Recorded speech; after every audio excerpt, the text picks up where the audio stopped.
Ok, boa noite a todos. Bem-vindos a mais um webinar da APID, em colaboração desta vez com a LS de Coimbra, na pessoa da doutora Lídia Santos e da doutora Alexandra Santos Esteves, que nos vêm falar da dor vivo. Doutora Lídia, passo-lhe a palavra.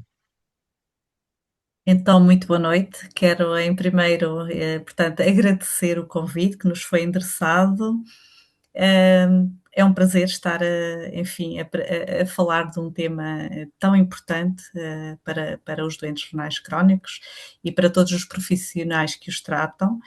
E, portanto, aquilo que pretendemos, vamos fazer aqui uma pequena apresentação, enfim, levantar os tópicos mais importantes relativamente à transplantação da dor viva e depois dar algum espaço para que sejam feitas algumas questões e haver aqui alguma interatividade.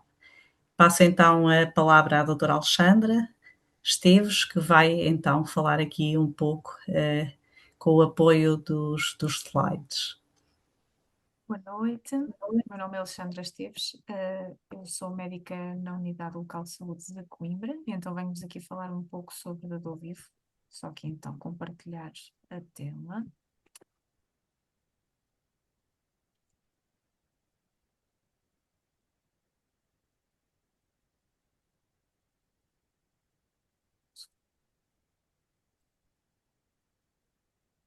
E então, começando então aqui a falar portanto, a doação renal em vida, que é o tema de hoje. A agenda de hoje que planeamos falar, portanto, é falar um bocadinho aqui da legislação mais básica relativamente a este tema. Depois a doação em vida, qual o processo, posteriormente depois falar um bocadinho aqui da doação cruzada e depois um bocadinho a nossa experiência aqui na Unidade Local de Saúde de Coimbra. Portanto, começando aqui a falar da parte legislativa, portanto, as primeiras leis que foram estabelecidas relativamente à doação ao dador vivo foi em 1993, em que ficou estabelecida a dádiva de órgãos com relação de parentesco até ao terceiro grau, e depois, em 2007, começa-se a falar da doação de órgãos não aparentada, e temos também aqui a primeira entidade, que é o EVA, portanto, a Entidade de Verificação da Admissibilidade ao Transplante. Em 2010, começamos então a falar aqui da doação renal cruzada. Em 2015, começamos então aqui a ter leis que protegem o dador vivo, e em 2022 começamos então aqui a falar da doação não dirigida, anónima, a doação altruísta.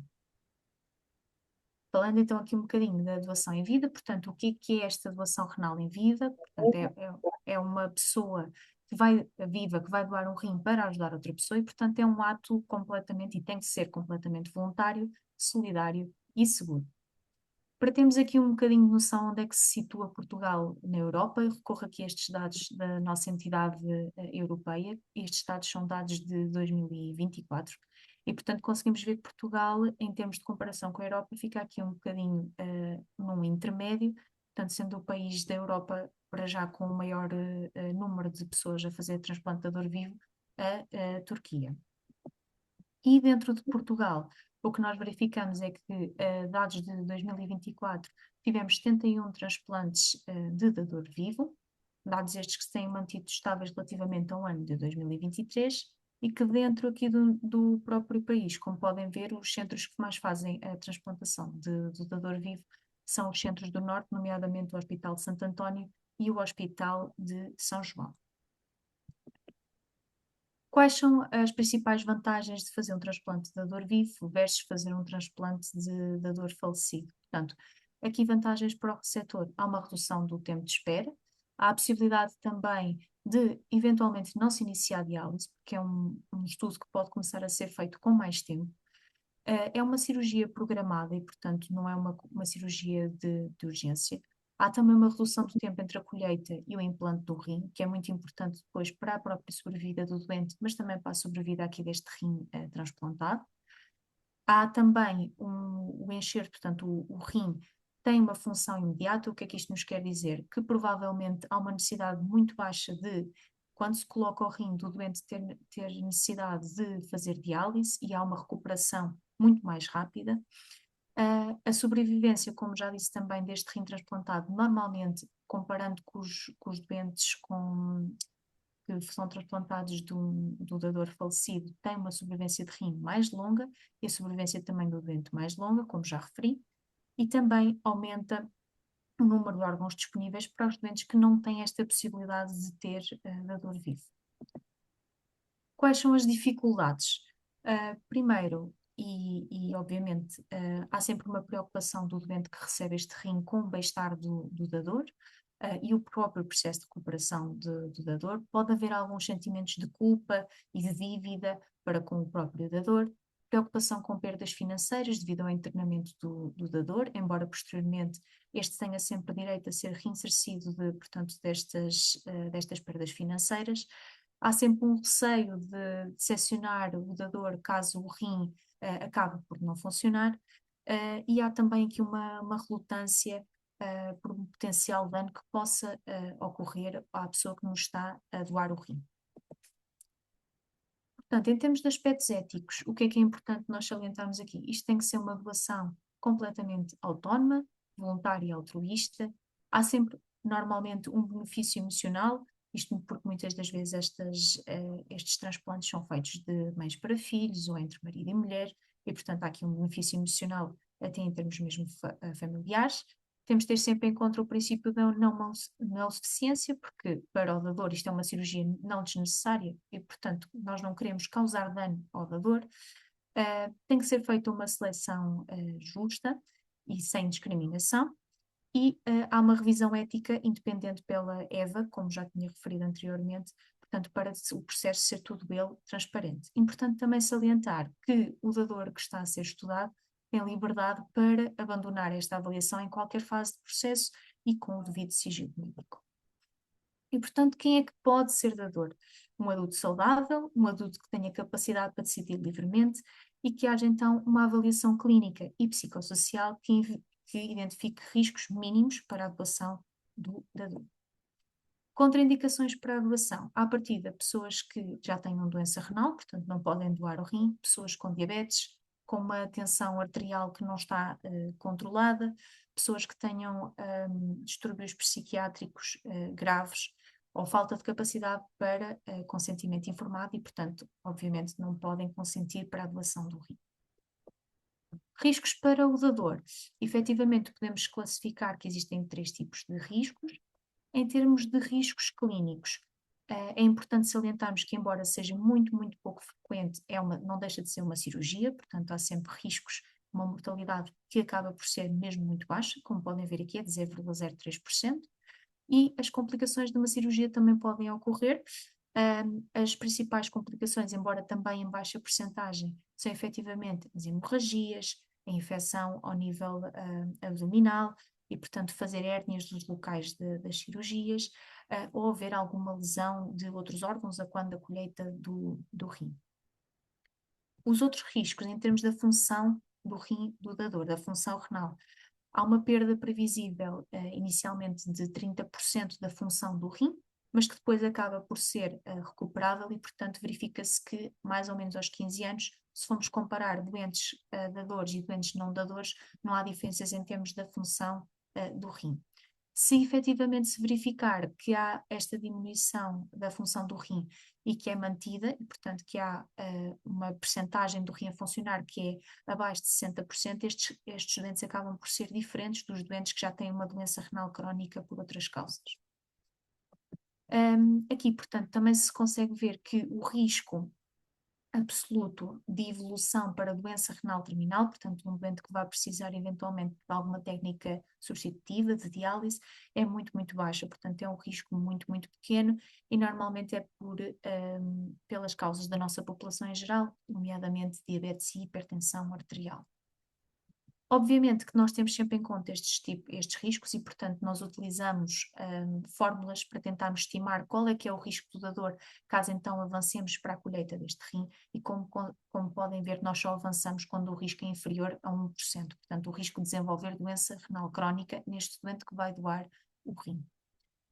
Também é importante aqui salientar, principalmente nas mulheres, então, que o risco de pré-eclâmpsia, que acaba por ser ligeiramente superior nas mulheres que são dadoras de rim para 11%, versus mulheres que não são dadoras de rim, em 5%, e que também é um aumento no risco de hipertensão arterial ao longo da vida. Este aumento também é um aumento ligeiro a moderado, 25 a 30% aos 10 anos e 32% aos 15 anos.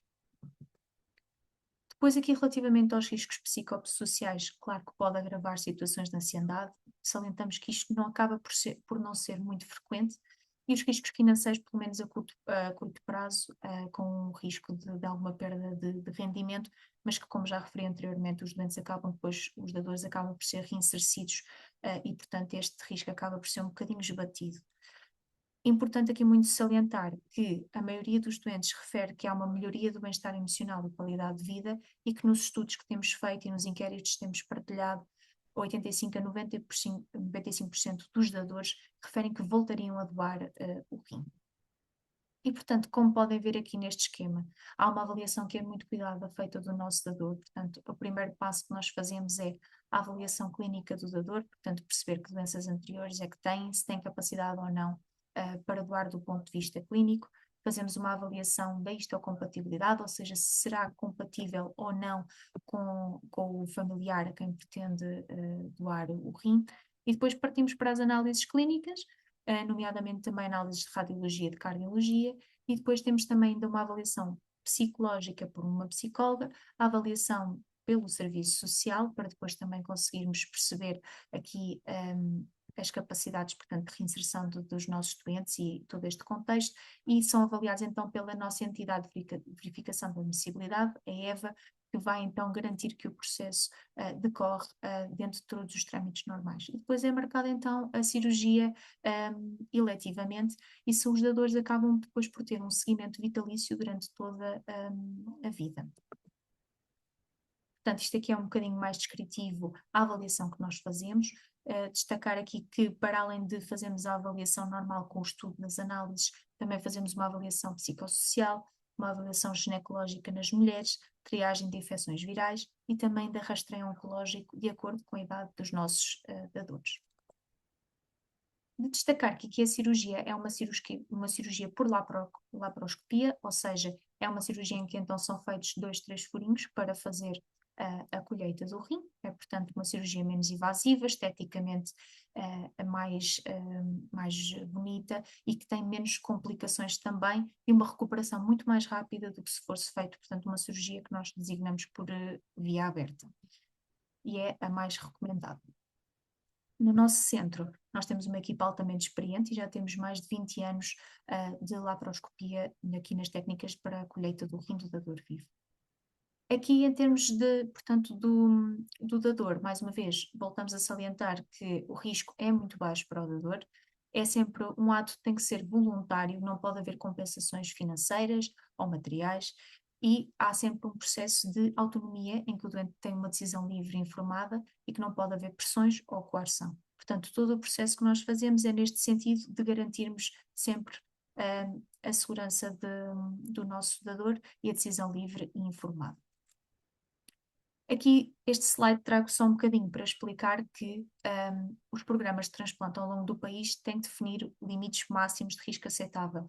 E estes limites máximos de risco podem variar de um centro para o outro, ou seja, num determinado centro pode ser considerado que aquele dador não tem capacidade para ser dador vivo, mas noutro, se o risco for diferente, já pode haver aqui alguma diferença. Falando aqui um bocadinho então do programa de doação renal cruzada. Portanto, o objetivo é então aumentar o número de transplantes de dador vivo entre pares que têm compatibilidade entre as pessoas. Ou seja, se tivermos, por exemplo, um transplante que se quer ocorrer entre uma esposa e um marido, mas verifica-se que os sangues não são compatíveis, nós podemos colocar estes doentes numa lista de dador cruzado, que pode ser esta lista inicialmente a nível nacional, mas depois a nível internacional, e, portanto, o objetivo será reduzir o tempo de espera para transplante e permitir então que encontremos outro doente que seja compatível e que se faça então aqui o cruzamento, entre aspas, de rins. Estas cirurgias destaca-se que são simultâneas e são realizadas no mesmo hospital ou em diferentes centros. Também são permitidos pares compatíveis, ou seja, os sangues podem ser compatíveis, mas imaginemos que não são muito, muito compatíveis. Portanto, são compatíveis em termos do tipo de sangue, mas em termos das outras compatibilidades não são as ideais e, portanto, podem ser cruzados com outro doente que tenha umas compatibilidades melhores e, sendo assim, aumentarmos a probabilidade de sobrevivência deste rim.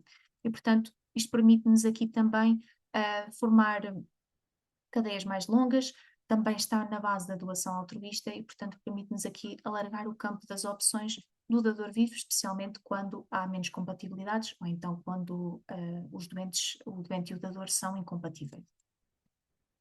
Pronto, que é isto que acabei um bocadinho de falar. Depois temos que falar aqui então da certificação europeia de qualidade e, como já disse então aqui também, as cirurgias são coordenadas de uma forma simultânea.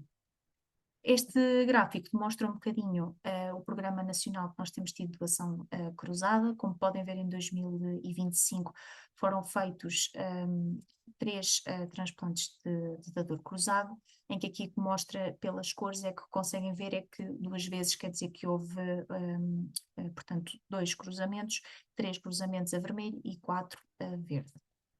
No total, desde 2013, já temos um total acumulado de transplantes de dador cruzado de 65 transplantes. E, portanto, falando aqui um bocadinho da nossa experiência na unidade local de saúde de Coimbra. Portanto, o primeiro rim transplantado foi em 20 de julho de 1969 e a nossa doação em vida em Coimbra, e, portanto, o nosso duplo transplante foi aqui em 17 de abril de 2013.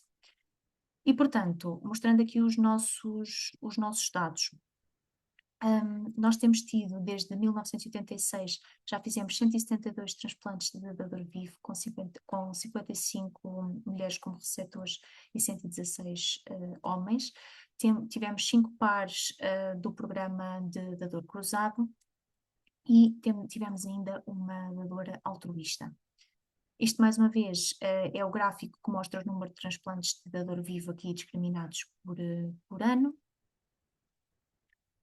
E temos aqui também outro quadro que mostra então aqui os nossos dados. Portanto, atualmente temos transplantes em seguimento 110 e o nosso transplante de dador vivo mais antigo com enxerto funcionante foi um doente transplantado em outubro de 1998. Verifica-se então aqui que normalmente os doentes, a relação que temos normalmente é mais de mãe, esposa e irmã, e depois aqui seguido aqui do pai, irmão e marido. Pronto. Para termos um programa eficiente, então temos de ter sempre esta avaliação rigorosa do dador, temos que excluir riscos inaceitáveis para o dador e avaliar os ganhos então entre dador e receptor. Relativamente à nossa posição, há um ganho claro quer para receptor, quer para dador. É um procedimento relativamente seguro e é feita sempre uma avaliação rigorosa com um risco mínimo para o dador. Há aqui mais cautela na aceitação das mulheres jovens, uma vez que há sempre aquele risco posterior nas gravidezes de maior risco de pré-eclâmpsia. E depois há também uma necessidade, e é o único assim, cuidado maior que é necessário ter, após a doação, haver sempre hábitos de vida saudáveis, uma vez que, obviamente, o dador acaba por ficar apenas só com um rim. E, portanto, termino aqui um bocadinho esta apresentação, dizendo para se informarem todos e falarem com a vossa equipa de saúde, sempre que acharem que esta é uma hipótese viável no vosso curso. Obrigada.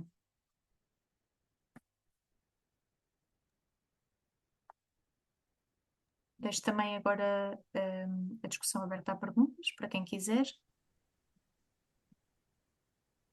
Obrigada, doutora Alexandra, e obrigada pela apresentação e por todos os esclarecimentos que aqui prestou. Eu não sei se haverá aqui alguém que esteja a assistir no Zoom que queira participar, colocar alguma questão. Poderá fazê-lo ou através do chat, colocar a questão por escrito, ou se quiser participar, basta abrir o microfone e colocar a questão.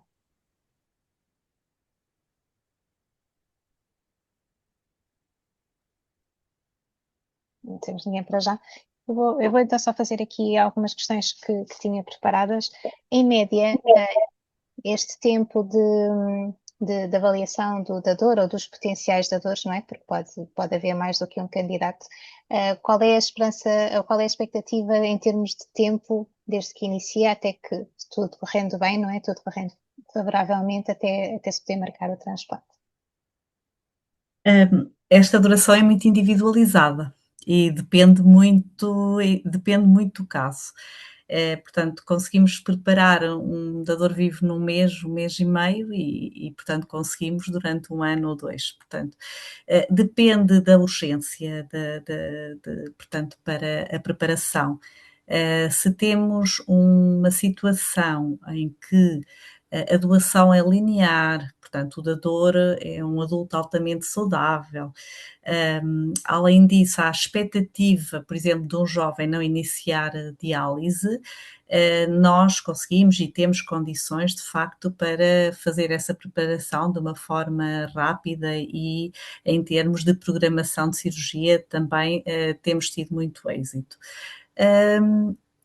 Nos casos de pacientes, portanto, que vêm à consulta ainda com uma função renal muito aceitável e que vêm, de facto, para fazermos esta avaliação ao dador e que se vê que realmente há algum tempo, então estende-se um bocadinho mais esta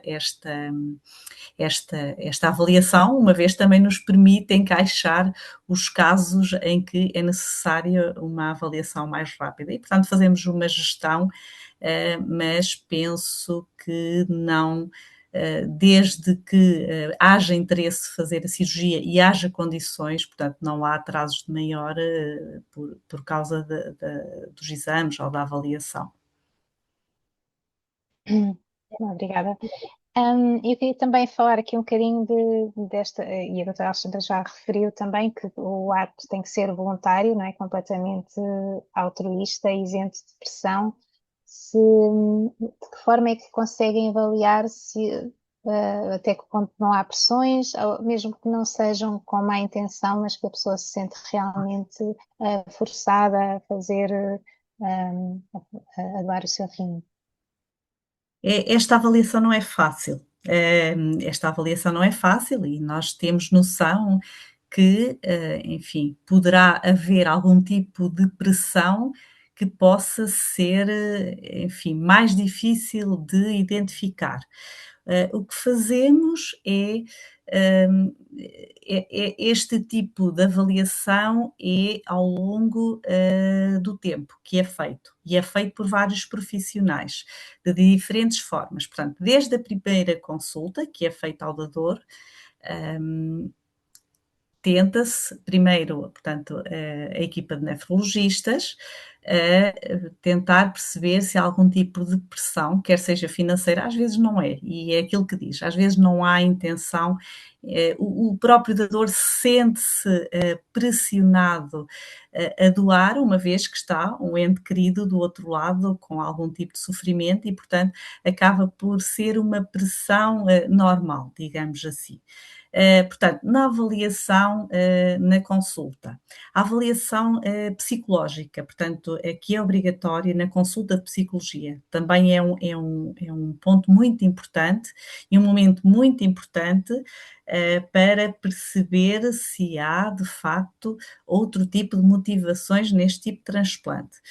A própria avaliação pela assistente social, que também consegue perceber o contexto familiar, muitas vezes o contexto social, o contexto profissional, e é por isso que temos que ter muito cuidado na aceitação, por exemplo, de dadores em que haja alguma ligação profissional ou de remuneração, portanto, ao setor ou vice-versa. A própria Comissão de Ética e, portanto, que a comissão que é independente à equipa da transplantação, exatamente para validar essa ausência portanto, de pressão e de coerção. E, portanto, há aqui vários momentos por vários profissionais diferentes, enfim, que aumenta um bocadinho o filtro.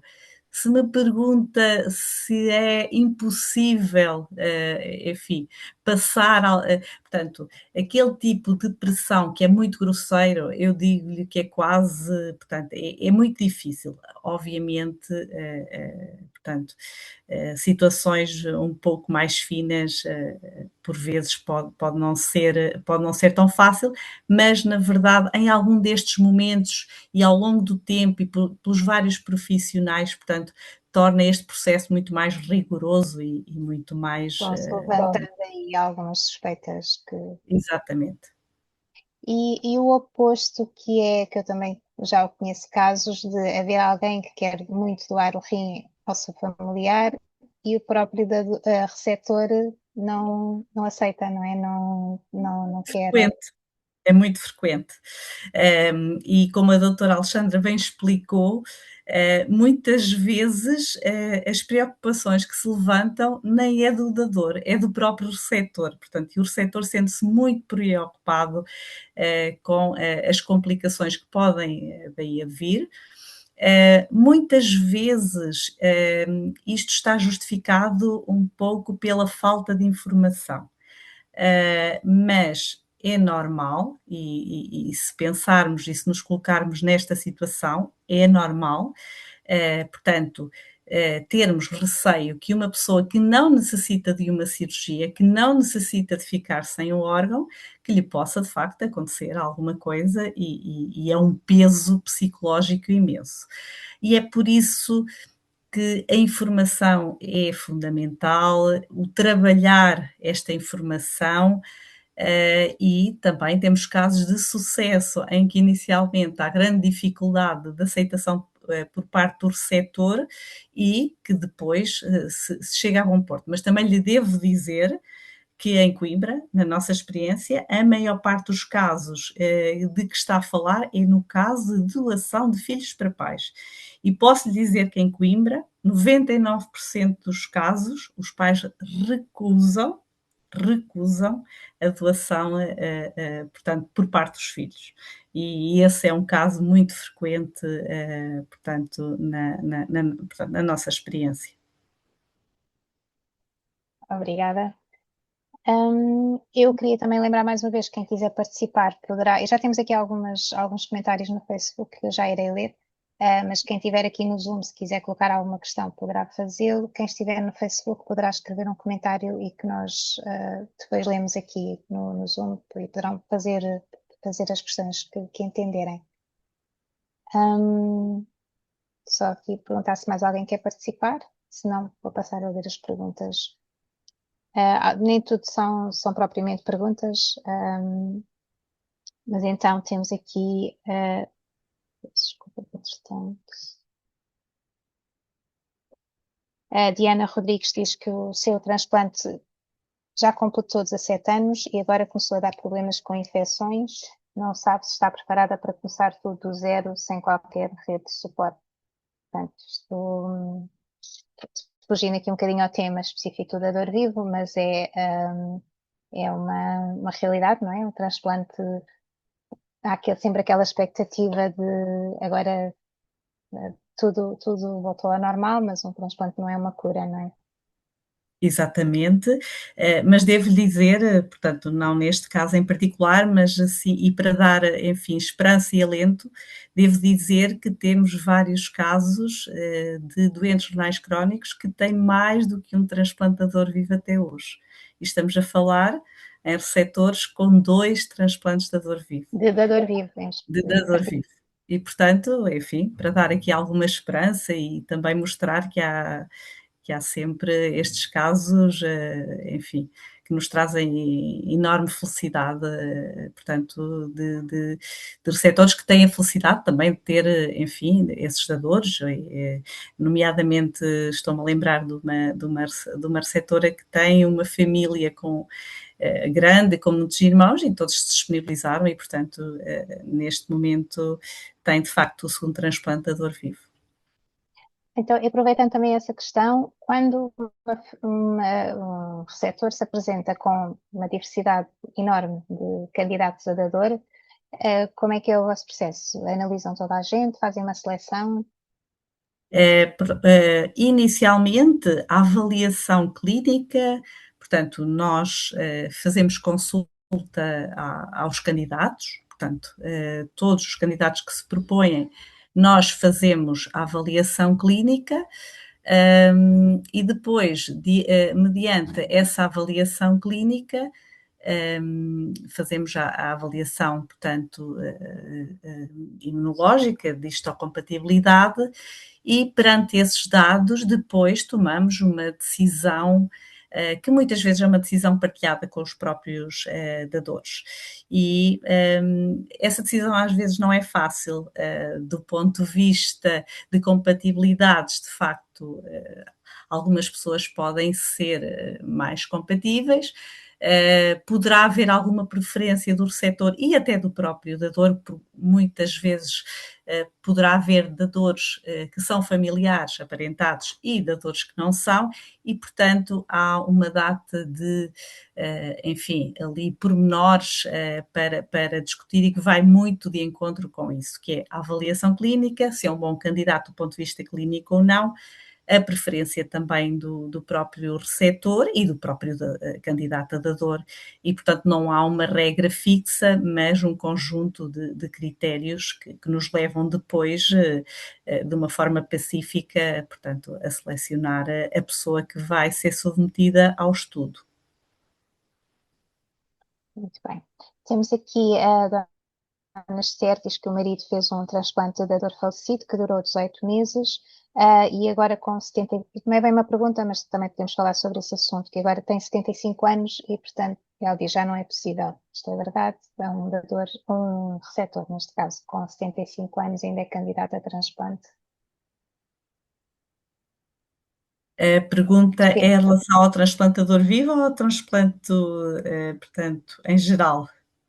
Pois não pergunto, não. Diz que fez um dador falecido, o primeiro transplante, e agora não especifica isso. A idade só por si não é critério para fazer um transplante.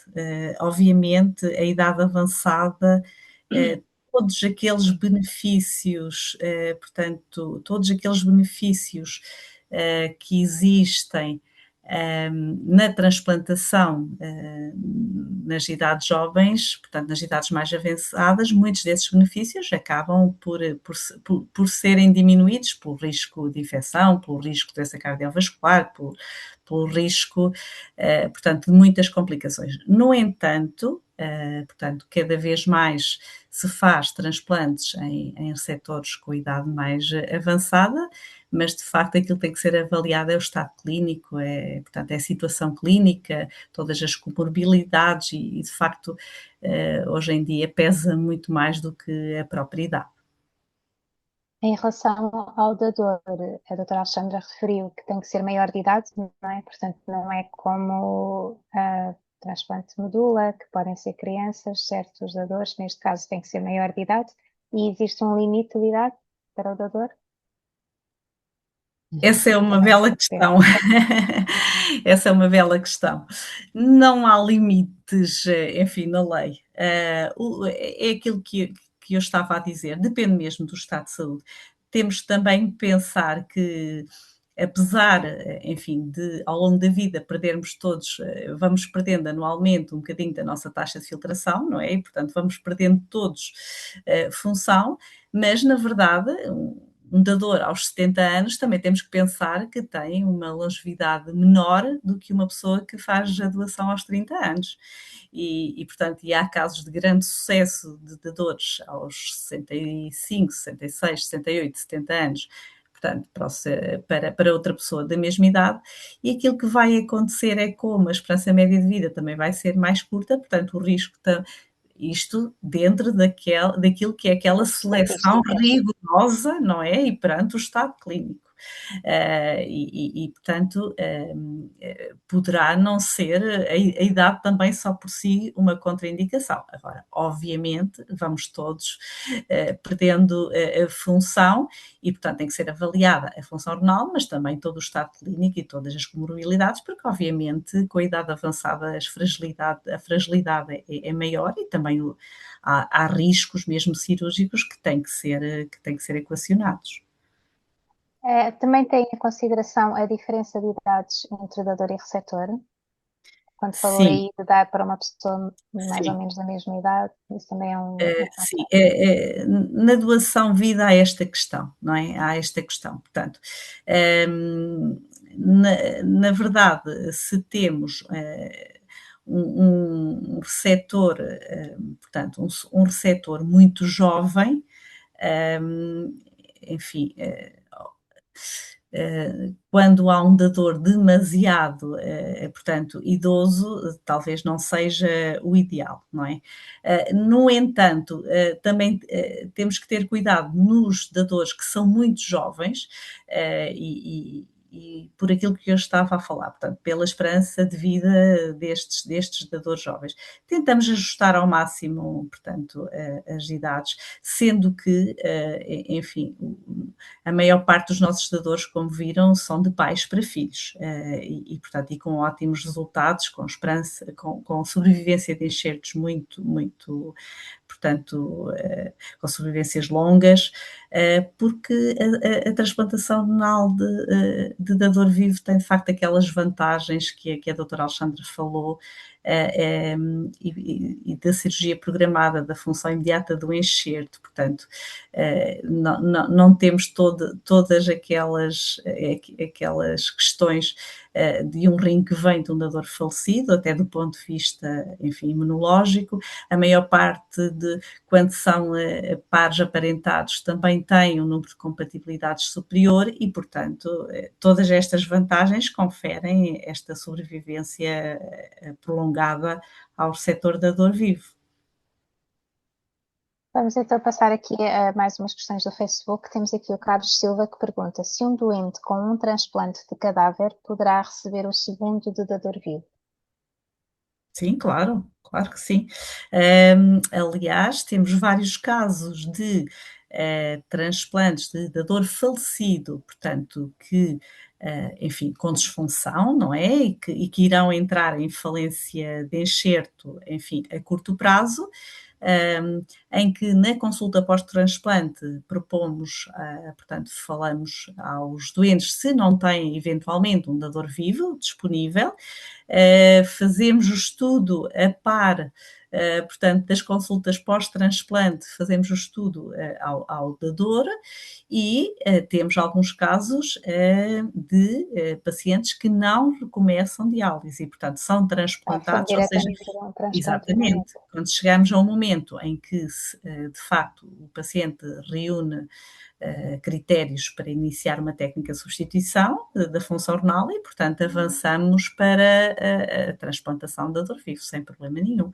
Obviamente,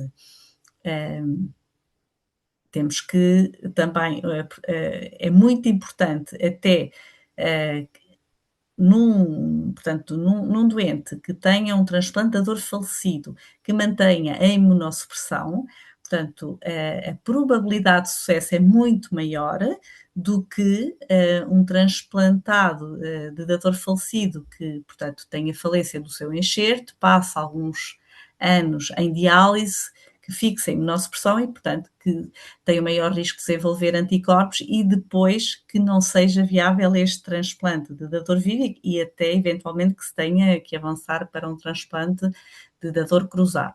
Portanto, esta situação de se preparar atempadamente o transplante de dador vivo sem que o paciente deixe de tomar a imunossupressão é ideal. Também me lembrei, em relação a, agora falou do dador cruzado, e também uma pergunta que eu também queria fazer.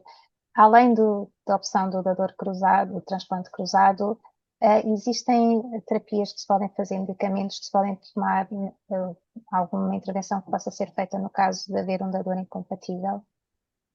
Há Ou vários, seja, familiar que Há dois quer tipos de doar? incompatibilidade, exatamente. Há dois tipos de incompatibilidade. Portanto, na incompatibilidade de sangue, AB0, temos dois centros no país, o Hospital de Santo António e o Hospital de São João, que realizam transplantes AB0 incompatível, portanto, em Coimbra nós não fazemos, mas no Santo António, no Hospital Santo António e São João, isso é feito. Obviamente tem que haver alguns critérios, nomeadamente no doseamento desses anticorpos, portanto, há situações em que é possível avançar para esse transplante e há situações em que não é possível.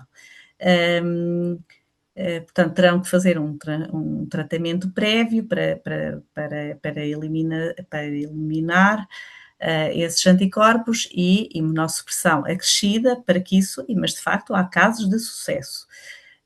Nos casos em que não é possível ou nos casos em que os pares não queiram ser submetidos a este processo, cada vez mais os pares têm optado pela doação cruzada.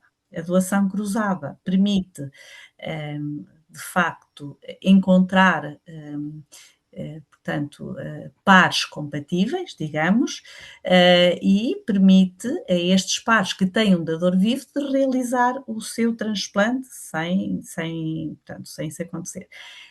Antes deste programa também, e ainda se continua a fazer, obviamente, os programas de sensibilização, que era o que provavelmente estava a falar, e os programas de sensibilização, de facto, têm mais cabimento nestes casos de dador vivo do que no dador falecido, uma vez que é imprevisível o transplante de dador falecido. Mas devo-lhe dizer que, dado a imunossupressão que tem que ser, enfim, atribuída a esse receptor para a dessensibilização e que não é isenta de riscos, cada vez mais os pares têm optado para a entrada neste programa de transplante de dador cruzado. O transplante de dador cruzado, de facto, depois, ao explicar, tentamos simplificar ao máximo, e os pares são estudados na sua unidade, quer seja em Coimbra, quer seja em Lisboa, quer seja no Porto, são estudados, são internados no serviço, são submetidos já na cirurgia, portanto, lado a lado, à mesma hora, e depois aquilo que viaja de facto é o rim, não é? No caso de ser, imagina, um cruzamento entre Coimbra e Porto, o rim de Coimbra viajará para o Porto, o rim do Porto viajará para Coimbra, mas o dador e os receptores estão, portanto, a ser submetidos à cirurgia na unidade onde são seguidos e onde serão seguidos. Muito bem. Temos aqui então mais outra questão, aqui também não é bem uma questão da Susana Oliveira, diz que tem 33 anos e eu entendo que é 33 anos e meio de transplante, não, porque ela escreve 33 anos e 6 meses de transplante renal, penso que não, que é a duração do transplante, não da idade. Não quero fazer diálise, estou a tentar conseguir um dador vivo, mas está difícil. Pronto, Susana, aqui. Pois, o nosso conselho, por vezes, de facto, esta informação à população é extremamente importante.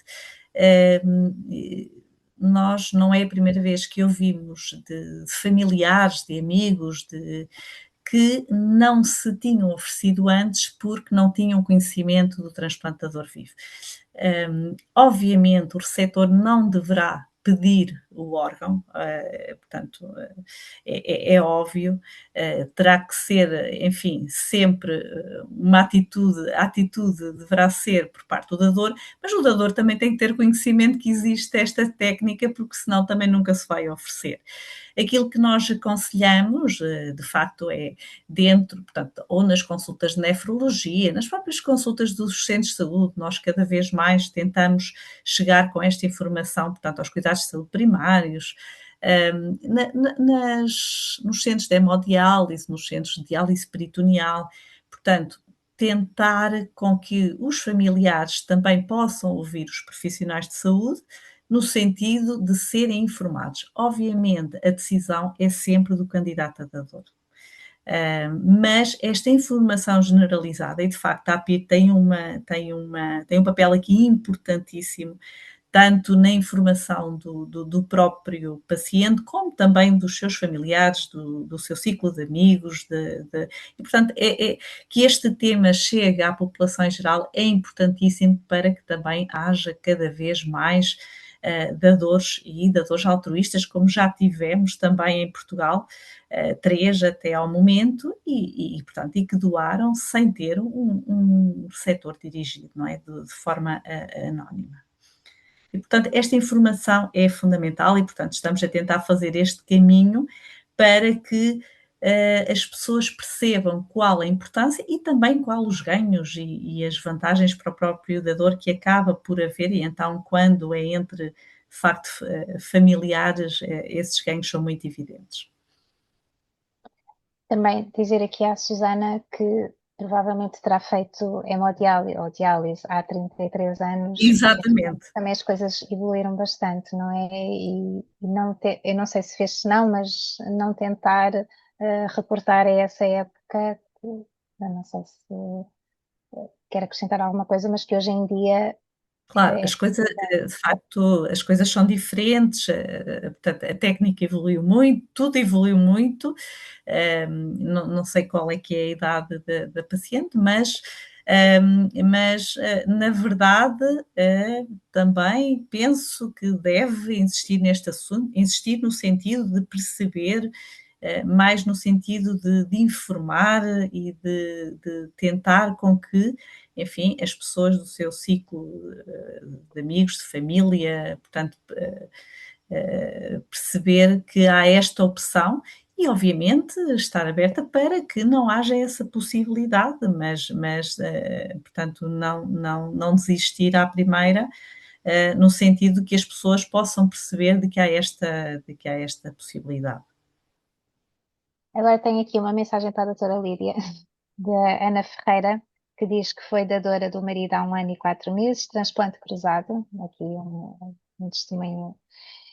Somos acompanhados pela doutora Lídia, uma excelente profissional, aconselha quem está nesta situação que não hesite, a qualidade da pessoa que está ao nosso lado melhora significativamente e isso compensa tudo.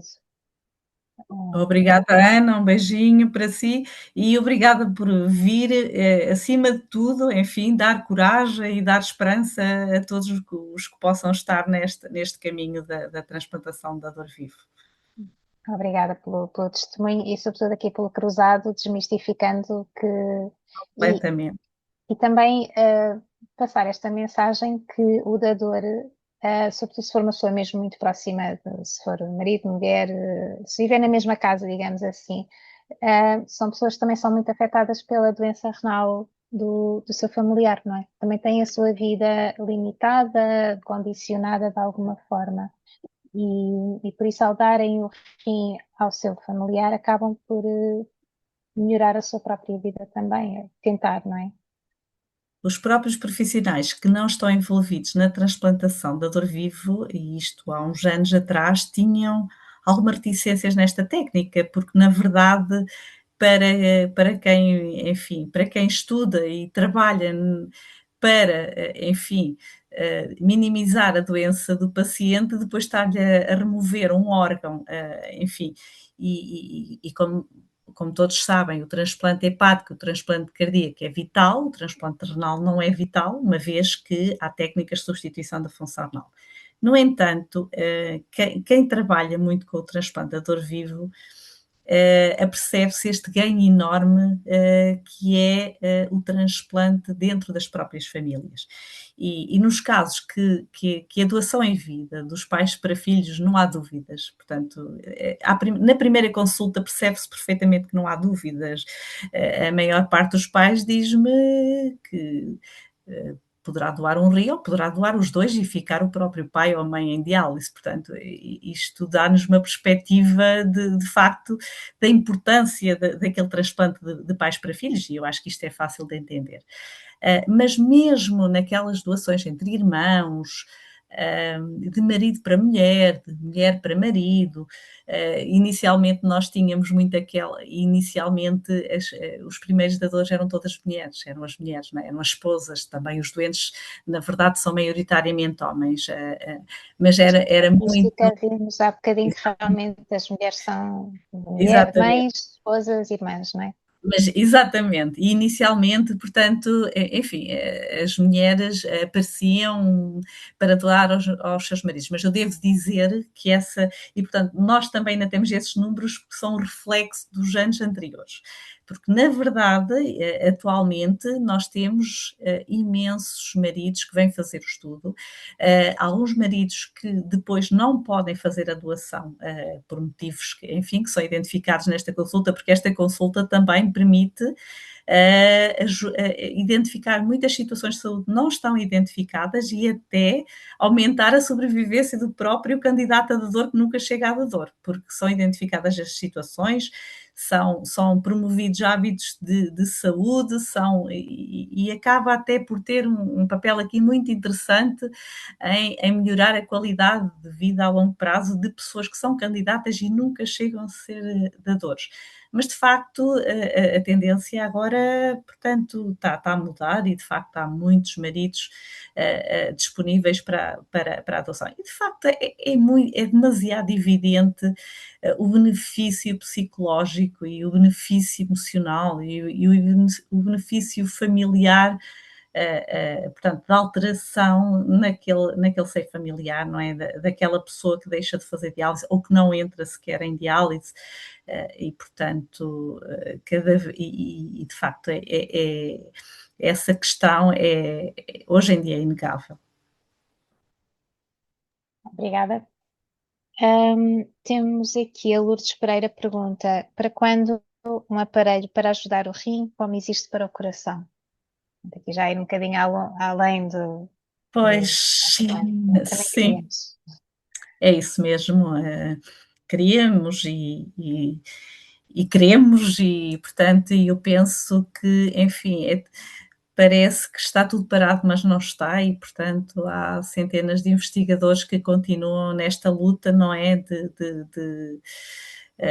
Enfim, de tentar uma solução, qualquer que seja ela, para a substituição da função renal, sem que seja necessário, enfim, estar a fazer diálise num centro ou estar a fazer diálise peritoneal ou mesmo a transplantação de rins que possam ser produzidos e que não haja lista de espera. Portanto, é isso que nos move e é isso que move a investigação e portanto, estamos sempre com muita esperança, embora, pronto, estamos ainda à espera. Sim, a ciência avança, mas os avanços são devagarinhos, não é? É Pelo isso menos mesmo. para quem está de Isso fora, mesmo. parece. Depois aqui o David Branco pergunta, não sei se querem revisitar, já foi falado, quais são exatamente os riscos para o dador vivo? Quais os cuidados que tem de ter para o resto da vida? Portanto, isto foi um bocadinho abordado, se calhar o David entrou mais tarde, no início Não há problema, da fazemos apresentação. Recapitulação. uma revisão rápida. O risco para o dador depende do dador. Depende muito do dador portanto, o que está provado é que, se o dador, mantiver hábitos de vida saudáveis, se o dador se mantiver, é uma questão que nós na nossa consulta temos, e que damos muita importância ao manter o peso, ao controlar a hipertensão, à, à vigilância, portanto, aos cuidados alimentares, portanto, a fazer a prevenção toda que é dedicada à população em geral. Portanto, o risco a longo prazo é baixo, desde que haja uma avaliação rigorosa antes da doação, pré-doação. Nós temos alguns instrumentos, como dissemos já há pouco, para tentar perceber, embora não seja a 100%, qual o risco a longo prazo, e que também nos ajuda nesta decisão. Os riscos, portanto, inicialmente os estudos sempre mostraram que a longo prazo os dadores como eram saudáveis e altamente selecionados, portanto, tinham um risco de desenvolver doença renal terminal ou doença renal com necessidade de diálise muito abaixo da população em geral. Depois, alguns estudos mais selecionados em que se compara a população dadora com população muito saudável, de facto verifica-se que o risco é superior no dador. No entanto, esse risco absoluto é muitíssimo baixo. É muitíssimo baixo. Obviamente, há também todos os riscos inerentes à cirurgia, mas nós costumamos utilizar na nossa consulta, portanto, os riscos de fazer uma amigdalectomia, tirar, portanto, remover as amígdalas, que é aquelas cirurgias mais simples, tem risco de morte. E há pessoas que morrem com uma amigdalectomia, portanto, nós não a deixamos de fazer. Tomar medicação, há riscos, não é? Há riscos de hemorragia, há risco de morte, portanto, não há. Nós tentamos sempre informar dos riscos, embora os riscos absolutos são muitíssimo baixos. Agora, o dador, quando faz a doação, tem que ter noção que, apesar de serem raros, eles existem, como em tudo. O risco de hipertensão no dador, portanto, é ligeiramente superior na maior parte dos casos, completamente controlável com antihipertensores. Muitas vezes os dadores portanto, que têm portanto, hipertensão, muitas vezes também já têm um terreno, enfim, de suscetibilidade à hipertensão, e também nas mulheres jovens, e é por isso que temos algum cuidado na seleção de mulheres jovens como dadoras, que é o risco aumentado também, embora ligeiramente, de pré-eclâmpsia na gravidez. Portanto, o dador, quando toma esta decisão, tem que ter conhecimento dos riscos, tem que saber que os riscos são muito baixos, mas que eles existem. Eles existem. Obrigada. Aqui, voltando à Susana, que era a senhora que não quer voltar a fazer diálise, diz que sim, fez durante quase 9 anos de hemodiálise, mas há 33 anos atrás, portanto, nesse início dos anos 90, não é? Que é muito diferente, muito que é muito diferente. diferente hoje em dia. Depois temos aqui obrigada e boa noite. Desejo o maior sucesso e uma manifestação de evolução nessa matéria de transplante o mais eficaz. Portanto, aqui tentar acompanhar a ciência. Também só perguntar, em Portugal, em termos científicos, em termos de acesso a medicamentos inovadores, a técnicas, estamos a acompanhar a ciência? Há coisas novas que se fazem no nosso país? Não ainda o rim biónico, mas em termos de medicação, em termos de intervenção cirúrgica, se há. Em termos de transplantação, nós temos acesso aos melhores fármacos, portanto, aos fármacos que são usados, enfim, nos melhores centros do mundo, em termos de terapêutica imunossupressora, e não temos qualquer dificuldade em utilizá-los nos hospitais públicos. E estamos a falar tanto de medicação que é utilizada como indução no transplante, como depois como tratamento de rejeições, como é o caso, por exemplo, de plasmafrese, da técnica plasmafrese, de outros fármacos que são utilizados, e não há, de facto, restrição na utilização desses fármacos. A transplantação em Portugal, como sabem, é uma área muito nobre, temos, de facto, uma elevadíssima taxa tanto de doação, portanto, de dador falecido. O dador vivo representa apenas cerca de 10% de toda, portanto, a atividade de transplante que é feita, mas, portanto, na área da transplantação tentamos acompanhar e não temos restrições na utilização de fármacos. Essa é uma verdade. Voltando aqui à pergunta da recuperação, após o transplante, qual é a perspectiva para o dador, tanto de internamento como de limitações, ficar de baixa, em média, claro. Muito bem. Portanto, o dador, e estou a falar, enfim, da nossa experiência geral, com a utilização da laparoscopia, e nós cá em Coimbra, felizmente, utilizamos já há muitos, muitos anos, há mais de 20 anos, portanto, a nossa experiência é muitíssimo boa. Em média, portanto, quase todos os casos ao fim de 2 dias, o dador tem alta. Portanto, ao fim de, o dador é dador num dia, no outro dia está sem sonda, está sem catéter, está-se a alimentar, está a levantar e, portanto, tem uma recuperação muito rápida. Obviamente que depois também depende de pessoa para pessoa. Portanto, mesmo em termos de dor, portanto, aquilo que os dadores reportam difere um bocadinho de pessoa para pessoa e da suscetibilidade e da sensibilidade de cada um.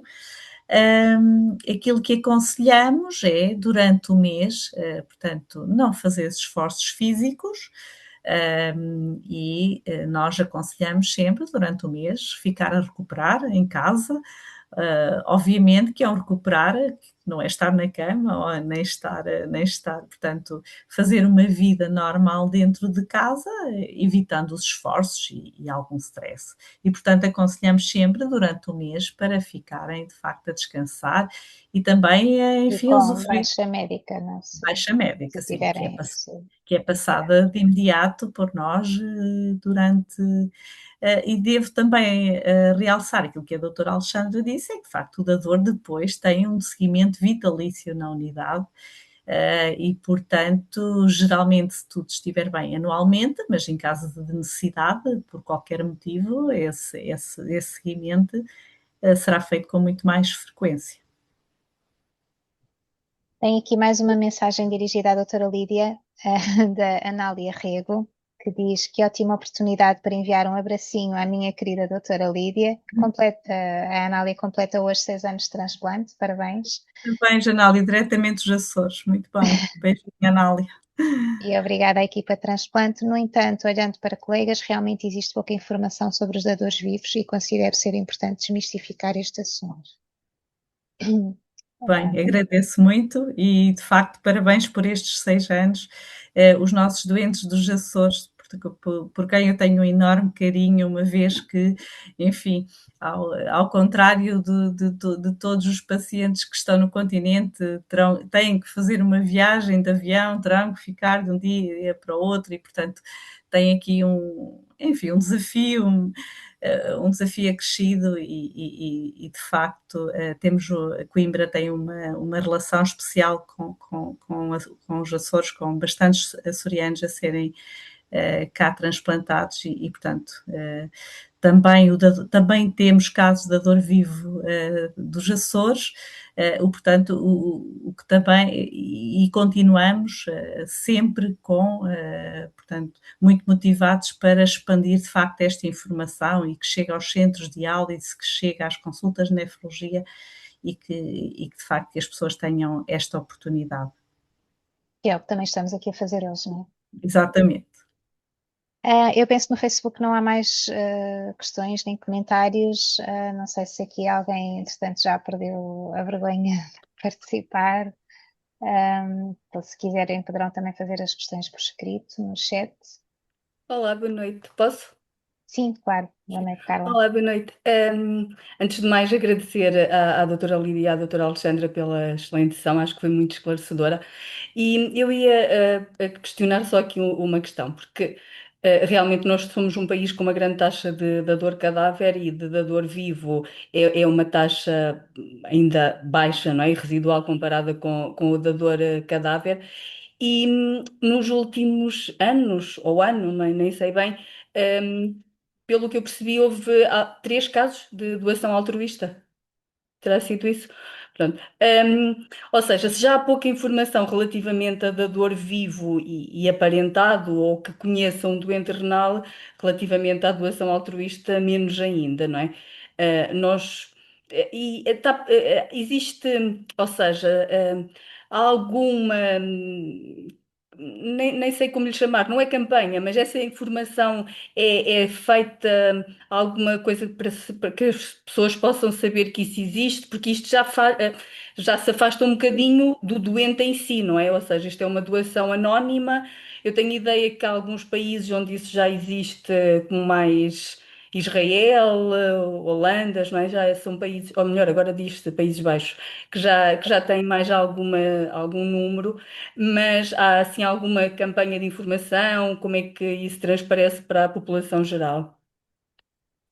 Boa noite, doutora Carla, é um gosto vê-la aí. Então, o dador vivo tem sido, enfim, uma preocupação em termos de informação, e a Sociedade Portuguesa de Transplante tem feito algum esforço nesse sentido. Eu não sei se lembra, aqui há uns anos houve uma campanha com o Diogo Infante que era doar faz bem ao coração, e Sim, portanto sim. nessa altura foi até bastante divulgado, mas ultimamente a sociedade até tem feito enfim, algumas sessões de informação aos próprios profissionais. Nós chegamos à conclusão que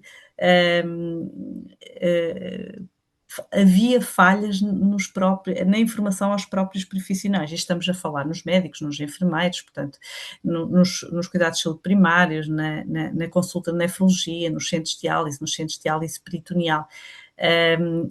Portanto, e isso tem sido também um grande objetivo, é informar de facto os profissionais. Esta divulgação ou seja, tem sido principalmente por esses canais, portanto, a Sociedade Portuguesa de Transplantação, a própria Sociedade Portuguesa de Nefrologia, o próprio IPST, portanto, tem tido algum papel nesta divulgação. O dador altruísta surge exatamente na sequência desta divulgação. Na verdade, esta doação altruísta, nós, se pensarmos na situação socioeconómica do nosso país, conseguimos compreender que se calhar não vai ser um país em que se tenha um número muito elevado deste tipo de dadores. Enfim, por múltiplas razões que todos conhecemos do Estado, portanto, pelas dificuldades que as pessoas têm passado a todos os níveis, mas todos os que existam, nós temos que pensar que vai ser mais um rim que vai ser utilizado por alguém que precisa, e portanto temos que continuar nesta divulgação, e de facto tem que ser estes os canais. Tem que ser estes os canais, principalmente, portanto, as sociedades, os próprios profissionais. A nossa consulta de nefrologia é fundamental, mesmo antes das pessoas começarem as técnicas de substituição de função renal. E já tivemos casos que até nos próprios cuidados de saúde foi aí que ouviram falar pela primeira vez, portanto, na própria doação e na doação altruísta. De facto, informar a população em geral, mas também informar os profissionais, que eu acho que depois são um canal muito importante, um canal em que as pessoas confiam, não é? Eu sou médico de família, eu sou médico da especialidade disto ou daquilo, e pronto. Enfim, como elemento da direção da SPT, é um tema que nos acompanha sempre, esta divulgação, mas que estamos abertos também a qualquer sugestão, e de facto as pessoas mais envolvidas, portanto, com a doença renal crónica e com a transplantação, que nos queiram fazer chegar. Eu deixo aqui também o repto, portanto, alguma sugestão de alguma forma que se possa aumentar esta divulgação. Estamos completamente abertos portanto, a isso. E obrigada por essa Obrigada. pergunta. E obrigada também, porque também é minha médica. Muito obrigada. Excelente. Agradeço. Eu que agradeço. Obrigada, doutora Carla.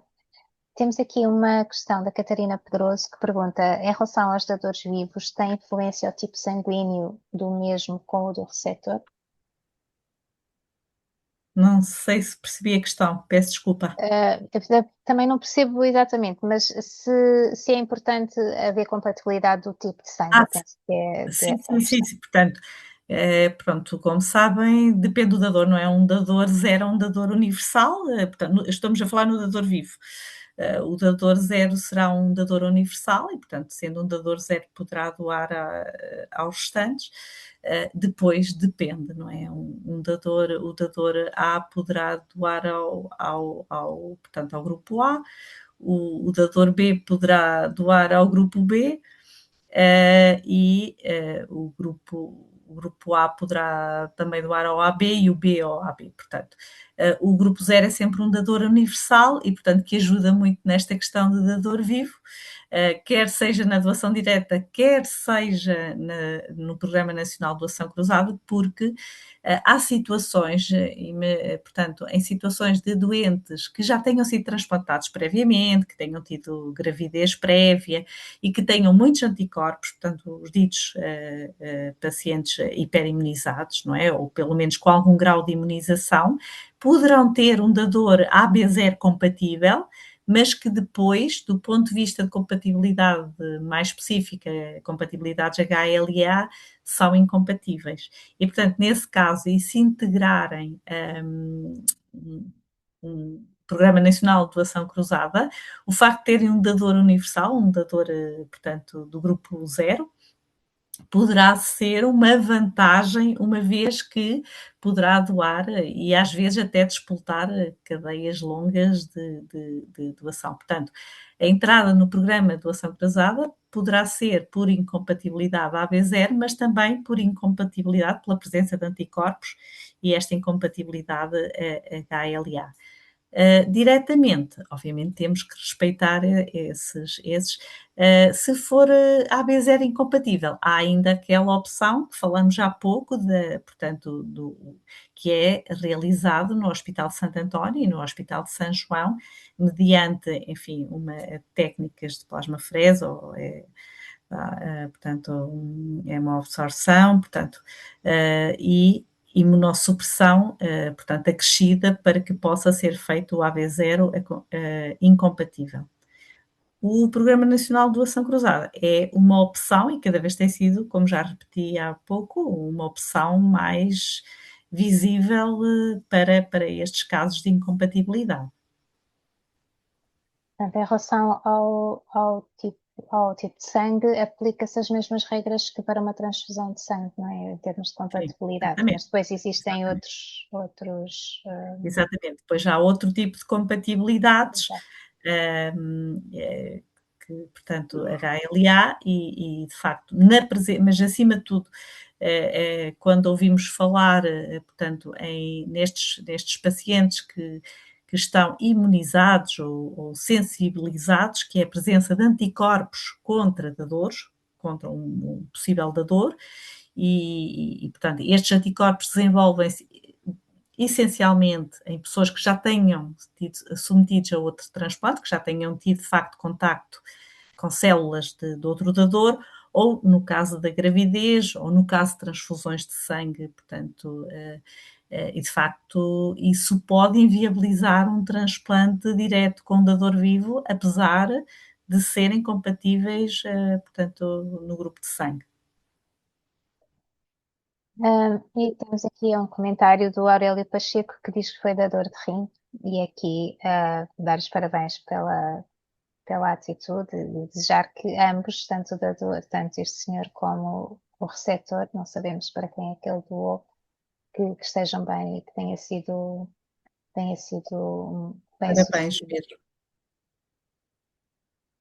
O Sr. Aurélio é que está de parabéns, de facto, por este gesto tão altruísta e de facto que estejam bem, sim.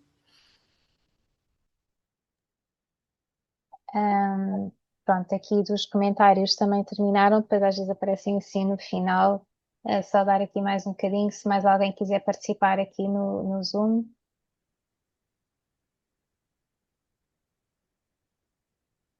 Não? Então também já não temos mais comentários. De qualquer forma, foi uma sessão bastante participada, que tivemos aqui bastantes comentários e perguntas. Agradecer mais uma vez à doutora Lídia e à doutora Alexandra por todos os esclarecimentos. Aqui o senhor Aurélio acrescenta que vai fazer 2 anos e está a correr bem. Muito bem. É o que queremos. Matilde, quer encerrar então? Estou aqui. Quero agradecer muito a vossa presença. Eu acho que estes webinars são de facto muito importantes para aumentar a literacia das pessoas, mas agora fiquei mesmo com vontade de fazer qualquer coisa relativamente ao dador vivo. Hum, assim, temos que pensar numa forma de fazer uns filmes, uns reels, utilizar as novas tecnologias para chamar a atenção. E muito obrigado, doutora Lídia. Muito obrigado, doutora Alexandra. Foi um prazer e espero que continuemos a trocar estes momentos que são tão importantes para os nossos doentes. Bem, eu também quero agradecer imenso. No fundo, nós é que agradecemos a oportunidade, porque assim conseguimos chegar a um maior número de pessoas e, de facto, de uma forma bastante simples. Aquilo que diz é bem verdade, temos que continuar neste tema do dador vivo. Eu acho que só com a informação, só com o conhecimento é que as pessoas, portanto, avançam para este gesto tão altruísta e muitas vezes, depois de informadas, avançam de uma forma tão natural que pensamos porque é que não foi antes, não é? E, portanto, tem a ver com isto tudo, com a informação.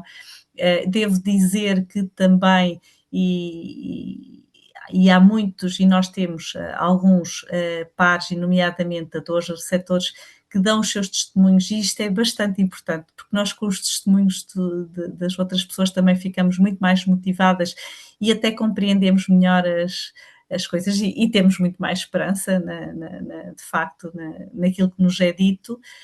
E pronto, quero agradecer imenso, e a doutora Alexandra também deve querer agradecer já de seguida à APIR por esta oportunidade, e eu, por mim falo, estou sempre disponível para o que precisarem, porque de facto chegar a um número de pessoas elevado e através de uma conversa tão natural e tão simples, portanto, foi extremamente importante e agradeço por isso. Obrigado, nós. Eu gostaria de agradecer assim muito rapidamente. Muito obrigada pelo convite, gostei muito da experiência. Espero ter conseguido esclarecer aqui um bocadinho mais, juntamente com a doutora Lídia, sobre o Doutor Vida. E muito obrigada e tenham todos uma boa noite, é o que eu desejo. Boa noite e Boa obrigada noite. então. Boa Boa noite, noite. Boa noite. obrigada. Obrigada a todos os que vieram assistir.